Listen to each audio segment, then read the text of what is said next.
अंबानी का business take over कर लिया। सुष्मिता सेन ने अपना क्राउन मुझे दे दिया। ऐश्वर्या राय से ज्यादा सुंदर मैं हूँ। या तो अंदर चली जाओ या सड़क पे रहना। 6 महीने का टाइम है, खाना वाना बनाना सीख लो, उसके बाद हम तुम्हारी शादी कर देंगे। मेरे को ना कुछ प्रॉब्लम थी, हमेशा से मुझे अजीब से सपने आते थे, जैसे मैंने अंबानी का बिजनेस टेक ओवर कर लिया। सुष्मिता सेन ने अपना क्राउन मुझे दे दिया। ऐश्वर्या राय से ज्यादा सुंदर मैं हूँ। पर ऐसा कैसे हो सकता था? बड़ा ही अजीब सा सवाल था और ये मैं लोगों को बताती थी। मम्मी पापा के पास जाती थी तो मम्मी श्योर थी कि कुछ तो प्रॉब्लम है दिमाग में। 13-14 भाई थे मेरे, सारे कजिन्स। पता है उन सब में मैं इकलौती हूँ, तो और ज्यादा प्रेशर था। वो सारे सब कुछ कर सकते थे और मुझे सिर्फ अच्छी बहू बनना था। मैं मध्य प्रदेश के एक छोटे से शहर ग्वालियर से हूँ, जहाँ पे लड़कियों के सपने या तो किचन में मर जाते हैं या फिर शादियों में। ज्यादा से ज्यादा वो सोच पाती हैं गजरा राजा मेडिकल कॉलेज जाने की या फिर गवर्नमेंट एग्जाम्स देने की। पर मैं जो सपना देख रही थी उसको तो बहुत सारे लोगों को डाइजेस्ट करना ही मुश्किल था। कुछ नहीं कर सकते थे, जबरदस्ती पीसीएम करा दिया। स्कूल तो जैसे तैसे घिस पिट के पास करा, उसके बाद कॉलेज छोड़ाए।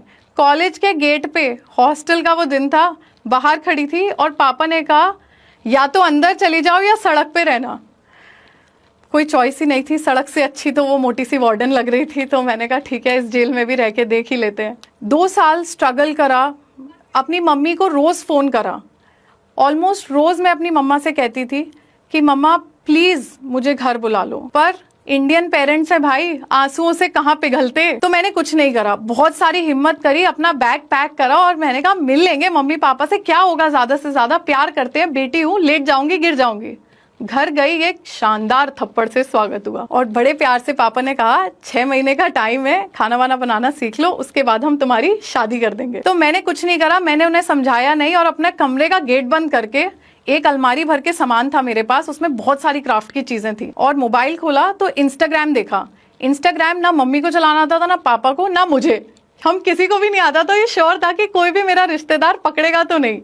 ठीक है, तो फिर मैंने इंस्टाग्राम पे अपना पेज बनाया। अब मम्मी पापा को पता नहीं है ऊपर वाले फ्लोर पे क्या चल रहा है। चुपचाप से कार्ड बनाती थी और 100-100 रुपए में वो कार्ड बेचती थी। कुछ टाइम बाद ही मुझे समझ में आया कि सिर्फ घर बैठे कार्ड बनाने से काम नहीं चलेगा, पर घर के बाहर जाना अलाउड नहीं था। तो क्या करती, मेरी एक फ्रेंड थी, तो मैं अपनी मम्मी को बोलती थी कि मम्मी मैं आकांक्षा के घर जा रही हूँ। और पता है मैं क्या करती थी, ग्वालियर से सुबह 6 बजे ट्रेन चलती है श्रीधाम, 6 बजे की ट्रेन में बैठती थी और ट्रेन में बैठकर उतरती थी दिल्ली, फिर सदर बाजार जाती थी, सामान खरीदती थी बेचने का, और अपने स्कूल बैग में भरकर 5 बजे की फिर से जीटी लेती थी और जीटी लेकर 10 बजे ग्वालियर और रेलवे स्टेशन से सीधा घर। और मम्मी को कहती थी मम्मी मैं आकांक्षा के घर से आ गई, और सारा सामान छुपा देती थी। फिर इंस्टाग्राम पे फोटो डालती थी और उसे बेचती थी। जब दिल्ली जाते थे सामान खरीदने तो लड़कियां इतनी टिप टॉप, और फिर हम छोटे शहर वाले, ऐसा लगता था यार अच्छी नहीं लग रही मैं।